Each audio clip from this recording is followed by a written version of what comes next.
Solution பார்க்கலாம். ஒரு சின்ன வீடியோ தான், ஒரு 30 செகண்ட்ஸ் இல்லை 40 செகண்ட்ஸ்ல முடிச்சிடலாம். பாருங்க இதுக்கான சொல்யூஷன் எப்படி போடுறோம் அப்படின்ட்டு. ஃபர்ஸ்ட் ஃபார்வர்ட் பாத் 1 G1 G2 P1 del 1 கண்டிப்பா ஒன்று தான், நோ டவுட், எதுவுமே இது டச் ஆகல. ஸோ லூப் 1 பார்த்தீங்கன்னா என்ன லூப்பா, so minus G2 H loop 2 G1 G2 minus ரெண்டுமே டச் ஆகி தானே இருக்கு. So no problem. So transfer function பார்த்தீங்கன்னா G1 G2 divide by 1 minus minus G2H minus G1 G2. So பார்த்தீங்கன்னா G1 G2 divide by 1 plus G2H plus G1 G2. அப்படி இல்லைன்னா G1 G2 divide by 1 plus G2 வெளியே எடுத்துட்டோம் அப்படின்னா H plus G1. அவ்வளோதான். இப்படியும் போட்டுக்கலாம், இப்படியும் போட்டுக்கலாம், இப்படியும் போட்டுக்கலாம். சரிங்களா? ஓகே. ஒரு இம்பார்ட்டன்டான ஒரு சில விஷயங்களை பற்றி சொல்லணும்னு நினைச்சேன். இப்போ பார்த்தீங்கன்னா மணி 1 மணி இருக்குன்னு நினைக்கிறேன். 1 மணிக்கு இந்த வீடியோ அப்லோட் பண்ணியிருப்பேன்னு நினைக்கிறேன். ஓகே.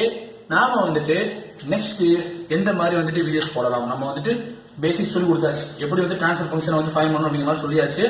ஓகே. இப்போ நம்ம சேனலோடைய மெயின் மோட்டோ என்ன அப்படின்னா ட்ரான்ஸ்ஃபர் கொஸ்டின்ஸ் எல்லாத்தையும் அப்லோட் பண்ணணும். அதை நான் முதல்ல வந்து அப்லோட் பண்ணி முடிச்சிட்டேன். அதில் வந்துட்டு இதில் சந்தேகமே கிடையாது.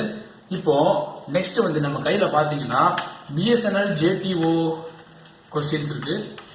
அதே மாதிரி பாத்தீங்க அப்படின்னா டிஎன்இபி கொஸ்டின் ஆல்ரெடி இருக்கு, டிஆர்பி கொஸ்டின்ஸ் இருக்குது, டிஎன்பிஎஸ்சி கொஸ்டின் இருக்குது, அப்புறம் பாத்தீங்கன்னா இஎஸ்சி கொஸ்டின்ஸ் இருக்குது.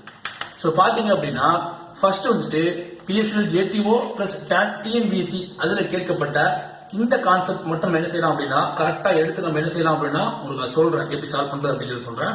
அதுக்கப்புறம் பாத்தீங்க அப்படின்னா நம்ம என்ன பண்ணலாம், டிஎன்இபி டிஆர்பி இந்த ப்ராப்ளம்ஸ் நம்ம என்ன செய்யலாம், இது பேஸாக எடுக்கப்பட்ட கொஸ்டின்ஸ் மட்டும் கரெக்டா எடுத்து நம்ம என்ன செய்யலாம் சால்வ் பண்ணலாம்.